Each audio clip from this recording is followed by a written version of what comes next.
মহান আল্লাহ পাক রব্বুল আলামিন তিনি কোরআনে ফরমিয়েছেন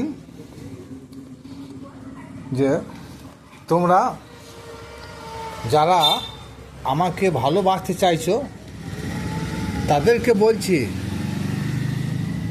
তোমরা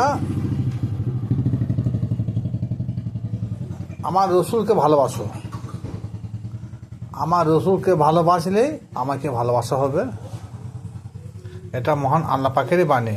আর সেই রসুলকে ভালোবাসলে কী করবেন আল্লাহ পাক রব্বুল আলামিন রসুলকে ভালোবাসার জন্য একটা মহান পুরস্কার ঘোষিত করেছে। সেই পুরস্কারটা কি? আল্লাহ গফুর রহিম। আল্লাহ বলেন আমি ক্ষমাশীল, আমি তোমাদের বা বান্দাদের সকল গুনাহ ক্ষমা করে দেবো। কোন উদ্দেশ্যে? যে রসুলকে ভালোবাসতে হবে, রসুলের আনুগত্য স্বীকার করতে হবে, রসুলের ইত্তেবা করতে হবে। এবার আসুন, সাহাবীদের ক্ষেত্রে এই কথাটি খুবই প্রযোজ্য ছিল, কারণ তিনারা স্বচক্ষে রসুল সাল্লাল্লাহু তাআলা আলাইহি সাল্লামকে দেখেছেন। সুতরাং রসুলকে ভালোবাসলে আল্লাহকে ভালোবাসা হয়েছে।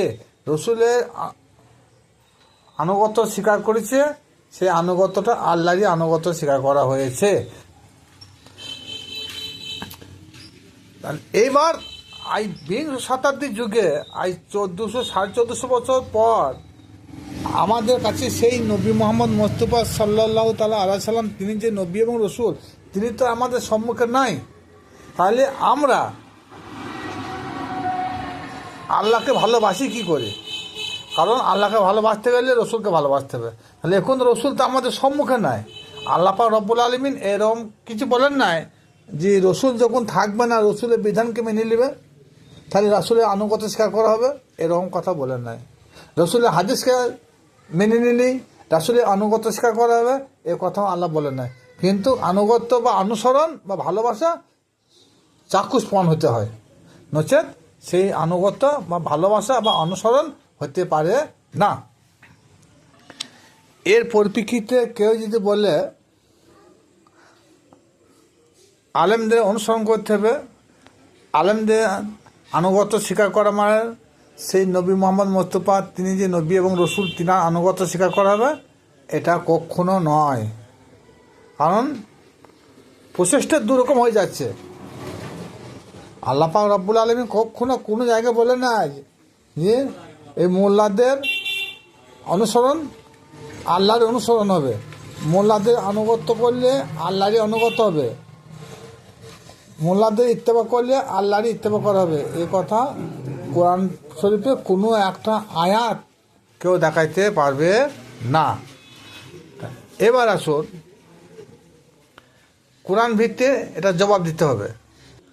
সূরা আল ফাতর আয়াত নম্বর 10। বিসমিল্লাহির রহমানির রহিম। ইন্নাল্লাযীনা ইউবাইয়ুনাকা ইন্নামা ইউবাইয়ুনাল্লাহা ইয়াদুল্লাহি ফাওকা আইদিহিম।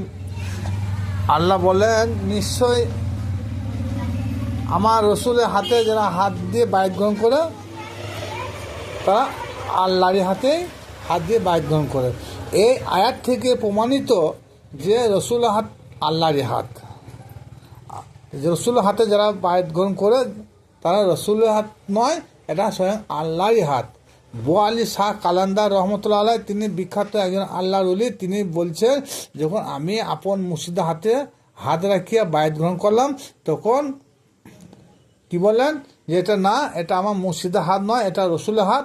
এটা কিছুক্ষণ পরেই তিনি বলছেন না, এটা রসুলের হাত নয়, এটা স্বয়ং আল্লাহ পাক রব্বুল আলামিনের হাত। তার জন্য তিনি একটা কি উর্দু সাইড দিয়েছেন। সাইডটা হলো কি? বা সাকিলে সাইখে দিদাম মস্ত ফারা, না দিদাম মস্ত ফারা বালকে খুদারা। উনি বলছেন যে আমি যখন আমি সাইকে হাতে হাত দিলাম, এটা সাইকে হাতে হাত নয়, এটা স্বয়ং রসুলের হাত। এটা আর রসুলের হাত মানে আল্লাহরই হাত।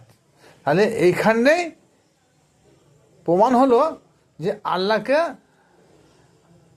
ভালোবাসতে গেলে রসুলকে ভালোবাসতে হবে। আল্লাহর আনুগত্য স্বীকার করতে হলে একজন রসুলের আনুগত্য স্বীকার করতে হবে।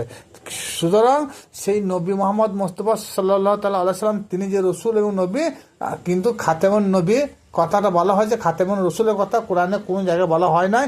সুতরাং রসুলের দরজা খোলা আছে। প্রকৃতপক্ষে যিনি হাক্কানি রসুল এখনও যুগে যুগে প্রতিটি জামানায় প্রতিটি গোত্রে আল্লাহ পাক রব্বুল আলামিন পাঠাচ্ছেন, সেই রসুলের আনুগত্য করলে, সেই রসুলের ইত্তেবা করলে, সেই রসুলের আদেশ নিষেধ মেনে চললে আল্লাহরই আনুগত্য স্বীকার করবে, আল্লাহরই ভালোবাসা হবে।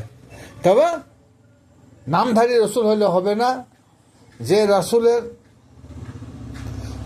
নবী মোহাম্মদ মোস্তফা সাল্লাল্লাহু তাআলা আলাইহি সাল্লাম তিনি যে নবী রসুল, সেই চরিত্রের সঙ্গে বর্তমান যিনি রসুল দাবি করবেন সেই রসুলের সঙ্গে এই রসুল যে দাবি করছেন তিনার চরিত্রের সঙ্গে হুবহু মেল হতে হবে। কারণ কোরআনে একটা আয়াত আছে, সিবগাতাল্লাহি ওয়ামান আহসানু মিনাল্লাহি সিবগা।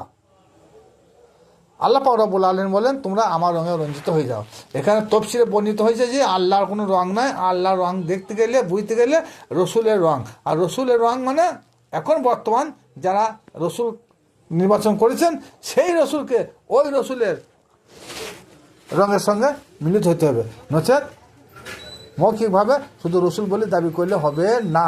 সুতরাং যিনি বর্তমান যুগে যিনি একজন হাক্কানি পীর বা ওলি আছেন তিনি হবেন